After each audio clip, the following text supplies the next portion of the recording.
The Barkly Pass on the R58 between Barkly East and Khowa remains closed to traffic as it's still covered in a thick blanket of snow. The pass was closed yesterday. The sun is out, but due to the volume of snow on the road, it remains closed. The spokesperson for the Department of Transport in the Eastern Cape, Unathi Binqose, says officers continue to monitor the situation at other high-lying roads in the province. It was only the Barkly Pass that was closed to traffic. There are also vehicles still stuck on the Barkly Pass, and those will be retrieved when conditions improve. There were no casualties or injuries linked to the stuck vehicles.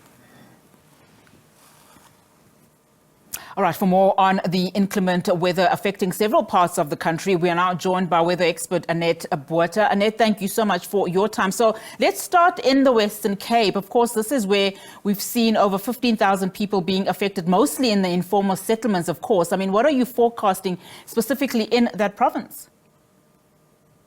Good afternoon, everyone, and good afternoon to your listeners. At the moment, we've got a series of cold fronts that are affecting South Africa.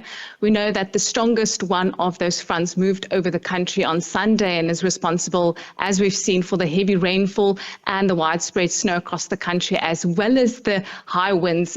Cape Point measured a wind speed of about 115 kilometers per hour on Sunday. So extreme weather events, and we've got the next one that's currently moving over the Western Cape, another one arriving on Thursday, and another one on Saturday. So the South African Weather Service has already issued 10 weather warnings for today. And as you've mentioned, one of them is actually a level 6 orange warning that has been upgraded to a level 8 orange warning for the Western Cape. This includes the city of Cape Town, as well as the Winelands, the Drakensberg municipality and surrounding areas. The reason for the upgrade is because we are not expecting a stronger front. It's actually because the ground is already so saturated, and if a lot of rain still falls on the ground, this will lead to widespread flooding into the areas. And with these fronts, we are still expecting this onshore flow of wind, so rain will continue on and off throughout the week.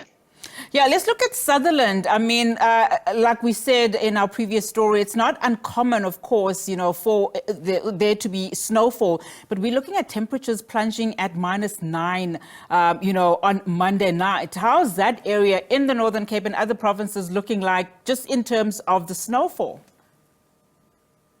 So actually, this morning on Tuesday morning was the coldest morning of the year for a lot of places in South Africa, where Bloemfontein actually plummeted to -8 and -10, parts of Northwest as well as the Free State.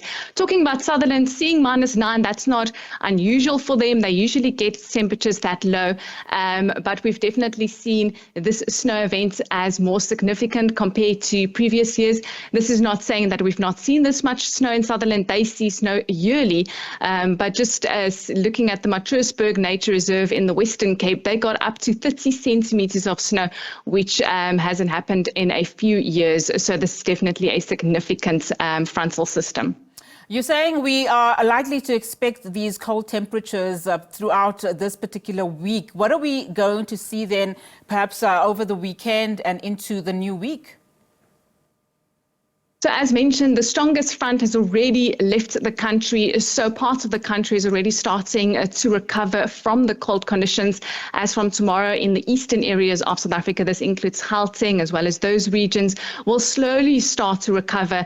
It's only here in the Western Cape we've got these series of fronts that continue to affect the area. So it's especially in the Western Cape and the Southern Cape, as well as parts of the Northern Cape, where it will continue to stay cold and wet the next week.